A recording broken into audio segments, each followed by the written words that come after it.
Shalom, everyone. Welcome back to Reboot the Root, where we're in this exciting episode of, well, not this episode, but this series about learning Hebrew. We are taking a look at the Hebrew language, and we are learning the letters of Hebrew, and we're learning how we can put together to make words. And so I hope this series has been a blessing to you, because Hebrew is fun, is it not? So anyway, thank you for joining me here once again for this series. And before we go any further, if you're brand new here at Reboot the Root, I want to thank you and welcome you here. I'm so glad you joined us together on our journey to truth, where we are questioning the answers. And we are on this journey to truth where we're trying to reevaluate our doctrine through the lens of the Bible. And we're also getting back to the ancient paths of the Netzarim, okay? And the Netzarim were the original followers of Yeshua, who are also Torah observant. So you may indeed be a Netzarim. If you are a follower of Yeshua and you want to walk in the Torah, then you are a Netzarim. And welcome and thank you. And so this is a Hebrew roots based ministry where we are followers of Messiah Yeshua HaMashiach, and we're getting back to the Bible. We're getting back to the ancient paths, and we're going on the narrow road. We're getting off the wide road, and we've discovered, like you have possibly, where we join others who have gotten off the wide road and gotten on to the narrow road. And so our walk is going to look a little bit different than other Christians. That doesn't mean that we don't share the Christian ideas, but we've discovered there are some things that that we were in error in, and we want to make sure that we're walking in truth, okay? So part of this truth is I thought it was a great idea that we learn Hebrew together, okay? And so I thank you for joining me here, and I thank you that you've decided to join this class with me. I'm honored that you joined this, and I thank you for giving me of your time to learn Hebrew, okay? So if you're not already a subscriber, please consider hitting that subscribe button. What will subscribing do? Well, if you've subscribed to other channels, you know that you always get these notifications that someone's come up with a new video to watch, and that will be the case here too. So please consider subscribing. And if you'd like to make a comment in the comment section below, please keep your comments respectful and on point. I mean, make sure the comments are about what we're doing here and not something else, okay? So it's WWYD. What would Yeshua do when you make your comments, okay? And remember that we're brothers and sisters in Messiah, and we uplift each other. We don't tear each other down, amen? But if you want to reach me a personal way that no one else can see what you're writing, you can send me an email to reboottherootjourney@gmail.com. And what I'd love to see a message from you, and what I'd love to communicate with you and answer your questions. And you can give me your comments. Maybe there's something that you know that I don't. In fact, it probably is true. So anyway, this is episode 13 of Excuse My Hebrew, where we're looking at studying the Hebrew language and learning how to read Hebrew. So this is only a basic class. We're not going to go into the deepness of reading Hebrew. This is just really to learn the letters and to learn how they fit together and learn how to read them, okay? And so there will be no additional advanced classes to this. This will be all that we're doing, is just learning the letters, okay? Anyway, in episode 12, if you were not here, we missed you. But let me tell you what you missed out on. So last episode, we went over the letters Kaf and Lamed. Kaf and Lamed. So we went over the 11th and 12th letters of the Hebrew alphabet, okay? So we'll do a quick review. That Kaf can also be pronounced Haf, depending on if it has the dogish in it, okay? So if the Kaf has a dogish in the middle, it's pronounced Haf, okay? If it's missing the dogish, it's pronounced Kaf. And it's the 11th letter, and it has a numerical value of 20, okay, 20, and it means a palm, okay. And then we moved on to Lamed, where it's really a unique looking letter that you don't see any other letter that looks like it, okay. It's kind of a crookedness to it, and that's what it means. It means a shepherd's crook. It means a staff.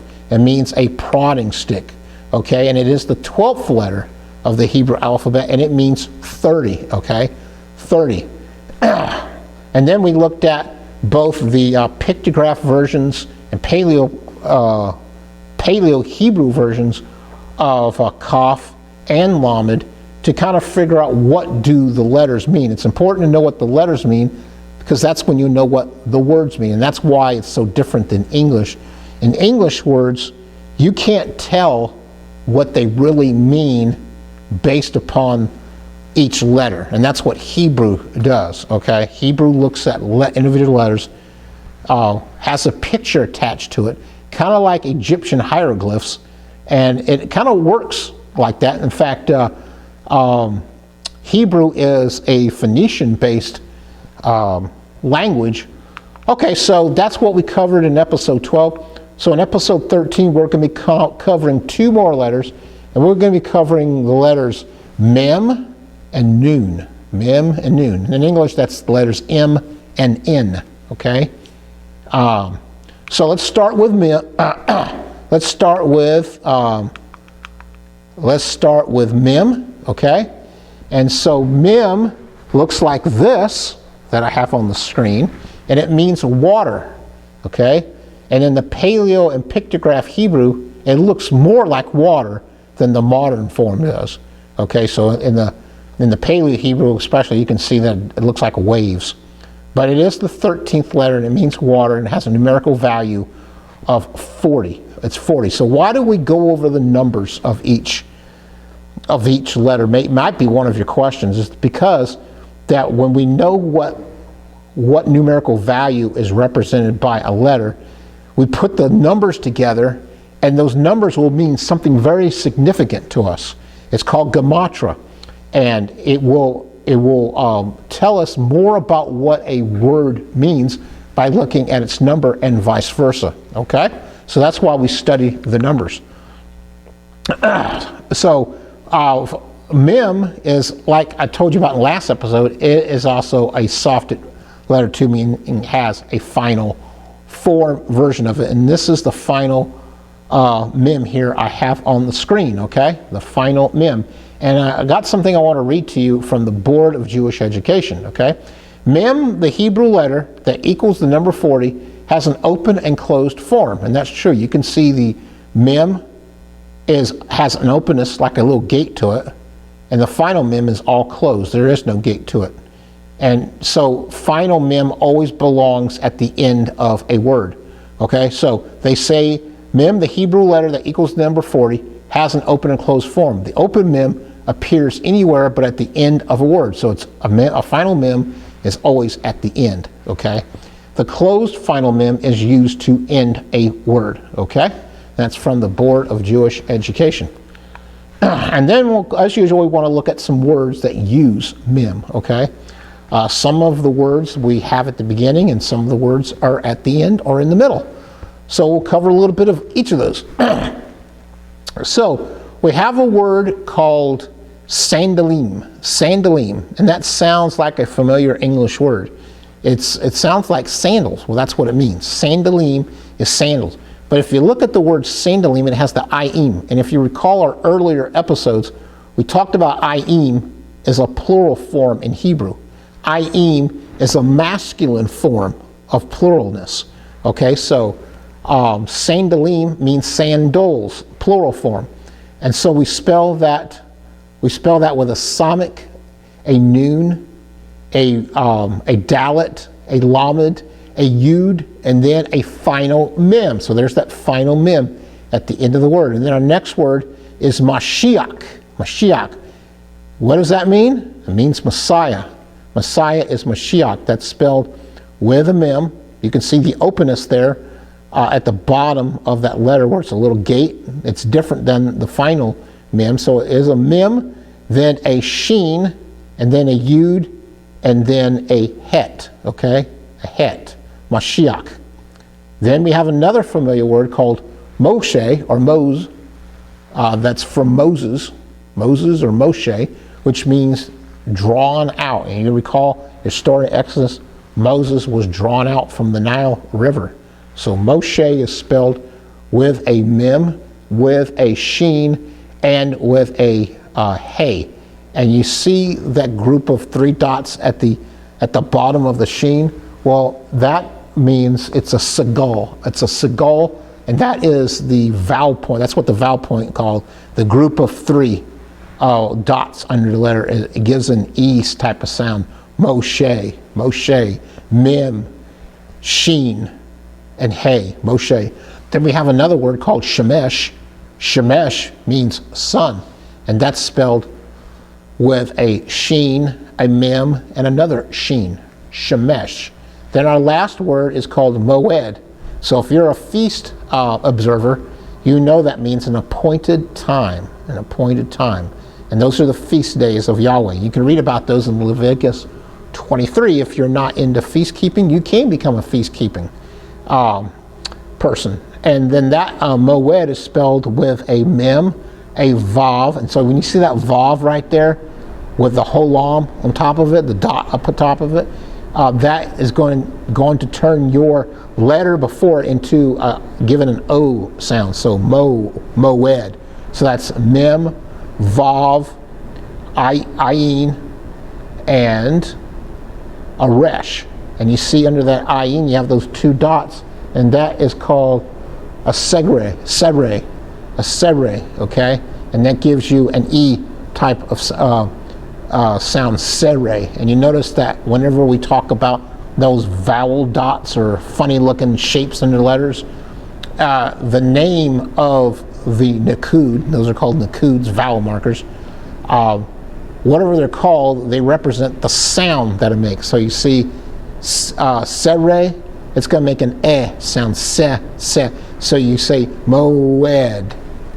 So mem, vav, ayin, and dalet, okay? Moed. Then we move on to our next letter that we want to take a look in this episode is nun. And you see on here, it looks kind of like a short backwards C. You see that the head and the foot are really short. And in this one, we're also going to have a final form, a soft form of it as well. And instead of the bottom of it, it's going to have an elongated tail. It's going to go straight down without a bottom foot on there, okay? So nun is the 14th letter of the Hebrew alphabet that we're studying, and it means seed, okay? And it has a numerical value of 50. Nun is 50.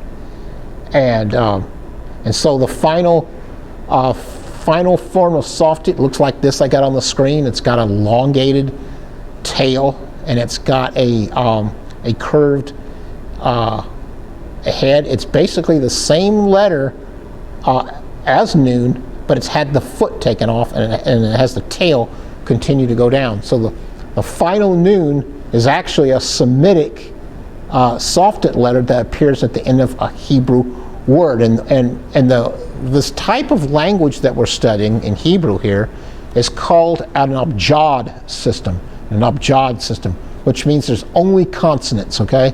There's no vowels, and the only reason why we know how to pronounce words in Hebrew is because of the vowel markers, the nakud letters, the vowel markers with all the funny looking dots and symbols under the lines. That's how we know how to pronounce them, Lord. And so Hebrew is an abjad system where there's only consonants. And then we look at the Paleo-Hebrew and the pictograph forms of nun. So it would be interesting to get familiar with what that letter looks like in Paleo and pictograph Hebrew, so that you'll know really more the pictograph than the Paleo. You will know what the letters mean, thus you'll know what the words mean. So if you see this in pictograph or Paleo, or even modern Hebrew, as long as you know what it means, you'll know that that letter means seed. So when you put the noon in a word, you're going to add that word of noon, or what it means in a picture, to the other words that have a meaning in a picture. You put them together and you have what the meaning of the word is. Pretty nifty, huh? So we want to look at some words that use the word letter noon, shall we? So remember I used this word earlier? It's called Netzarim. Well, those were the original Torah followers of Yeshua, okay? So that's the Netzarim. And you notice that there's an ayin on the end. What does that mean? That means that it's plural, okay? It's plural. There's two forms of pluralness in Hebrew. There's ayim and there's ot, okay? Ot. Like you know, have heard of Shavuot? Well, that's plural for a Shavua. And Shavua means week. Shavuot means weeks, okay? So let's take a look at how you spell Netzarim. Netzarim is spelled with a noon, an ayin, a resh, a yud, and a final mem, okay? And then we have vowel markers, and then we have an E sound under the noon, and we have an A sound under the ayin, okay? Actually, that's not an ayin, that is a sadi. Sadi, sorry about that, that's a sadi. So Netzarim, noon, sadi, resh, yud, and mem, okay? Then we go on to the next word, which is navi. Navi, that is prophet. Navi is prophet, and that's spelled with a noon, a vav, a yud, and a aleph, okay? Our next word would be Adonai. I think we all know that means Lord. Adonai is Lord. That's spelled with an aleph, a dalet, a vav, a noon, and a yud. So it's interesting that you see some of these words, they have the aleph, and remember that's a silent letter. It's got a silent type of sound to it. So probably if you're looking for the diacritics, the vowel points, you'll be looking for some symbols under the letters to show you how to pronounce that silent letter. Okay, so that's Adonai. And then we have a couple more familiar words for you. One is Eden, and there's no English word because that Eden is the Hebrew word. Eden, and that's spelled with an ayin, followed by a dalet, and followed by the final noon. And under the ayin and the dalet, we have the symbols of the vowel point symbols. We have under the ayin, we have the sereh, and we have the sagal, and that going to tell us that they have an E type of form, E type of sounds under Eden, okay? And then then another word we have is called Shana, that means year. So you're familiar with this word already. If you've ever heard of Rosh Hashanah, that is the head of the year, and we do that in September. On the first day of the biblical calendar, we celebrate Rosh Hashanah, or otherwise known as Yom Teruah. Yom Teruah. And so that Shana, which means year, is spelled with a sheen. Notice that the sheen has the dot on the right side. That sheen followed by a noon and ends with a het. Okay, a het. Shana. Okay. Well, that's about all the time we have for this episode of Excuse My Hebrew, episode 13. I want to encourage you to come back next episode when we're covering two more letters, the Samach and the Ayin. The Samach and the Ayin. Okay, so you heard me talking about the Ayin several times in this episode, so we're going to look at those in episode 14, the Samach and the Ayin.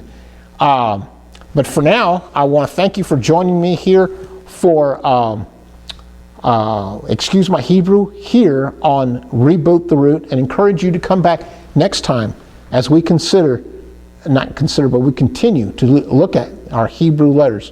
Before I leave you, I want to say thank you for joining me for all these episodes. Thank you for joining me throughout all the series that some of you have been on. And if you're new to this channel, I encourage you to look through all the other video topics I have And then I have really exciting series coming up later. We're going to be talking about the fruit of the Holy Spirit. We're going to be talking about the new covenant. We're going to be talking about the Shema.